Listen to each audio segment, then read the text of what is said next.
Divine Intimacy number 137, The Gift of Love, Holy Thursday.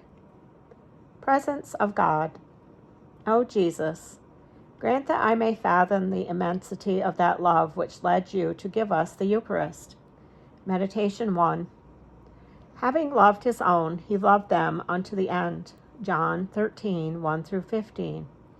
And in those last intimate hours spent in their midst, he wished to give them the greatest proof of his love. Those were hours of sweet intimacy, but also of the most painful anguish. Judas had already set the price of the infamous sale.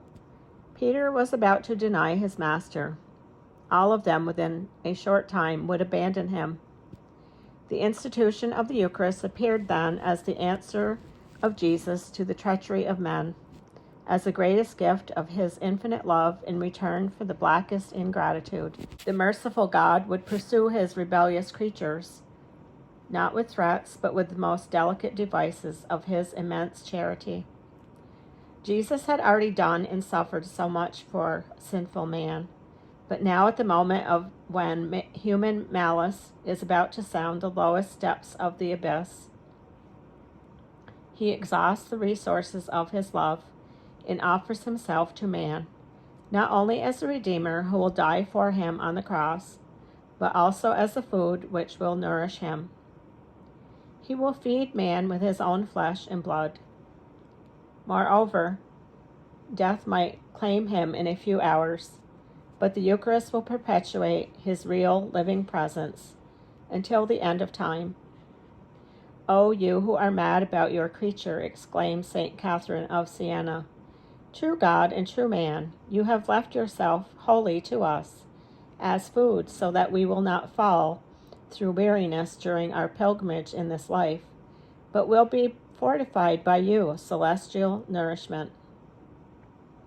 Today's Mass is, in a very special way, the commemoration and renewal of the Last Supper, in which we are all invited to participate. Let us enter the church and gather close around the altar, as if going into the cenacle to gather around Jesus. Here we find, as did the apostles at Jerusalem, the Master living in our midst, and he himself, through the person of his minister, will renew once again the great miracle which changes bread and wine into his body and blood. He will say to us, "Take and eat, take and drink." It was Jesus himself who made the arrangements for the Last Supper, choosing a large room, Luke 22:12, and bidding the apostles to prepare it suitably. Our hearts, dilated and made spacious by love, must also be a large cenacle, where Jesus may come and worthily celebrate his Pasch. Meditation 2. During the Last Supper, and coincident with his gift of the sacrament of love, Jesus also left us his testament of love, the living, concrete testament of his admirable example of humility and charity in the washing of the apostles' feet, and his oral testament in the proclamation of his new commandment. The Gospel of today's Mass, John 13, 1 through 15, shows us Jesus as the Master, washing the apostles' feet. It ends with his words, "I have given you an example that as I have done, you also may do." It is an urgent invitation to that fraternal charity which should be the fruit of union with Jesus, the fruit of our Eucharistic communion. He mentioned it in precise words at the Last Supper, "A new commandment I give unto you, that you love one another as I have loved you, that you also love one another." John 13:34.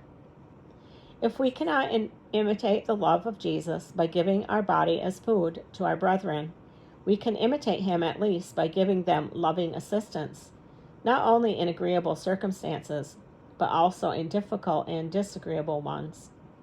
By washing his disciples' feet, the Master shows us how far we should humble ourselves to render a service to our neighbor, even were he most lowly and abject.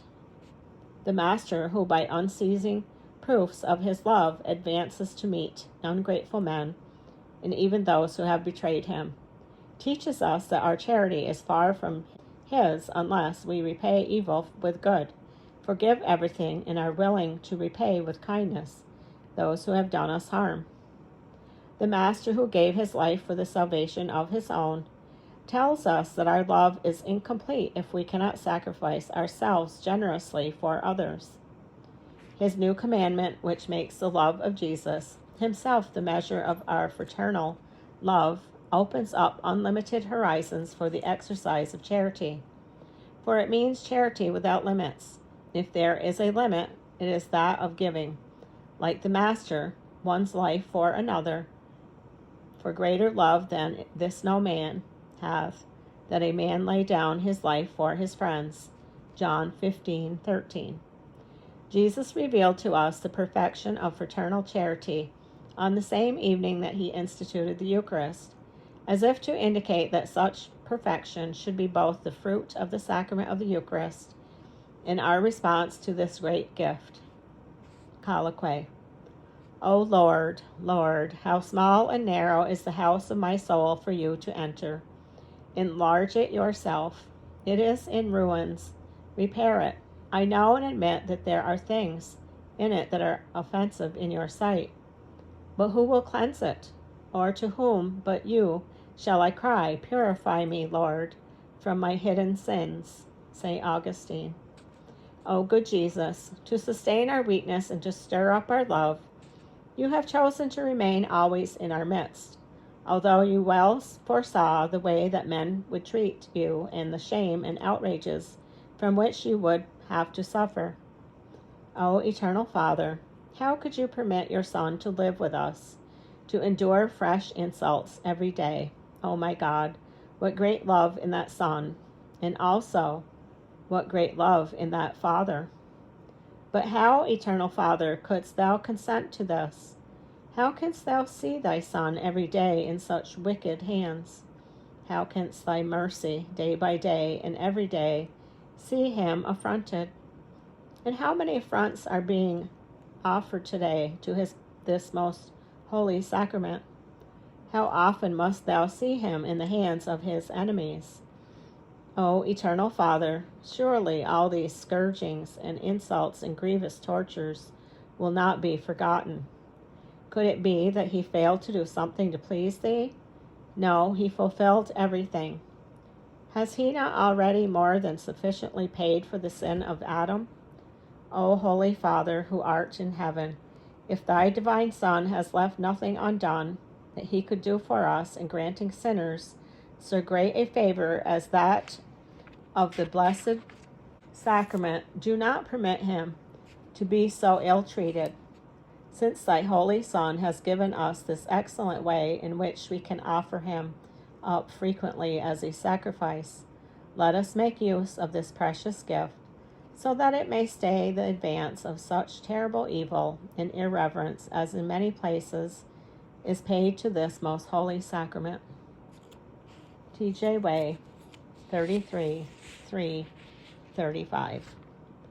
End of number 137, The Gift of Love.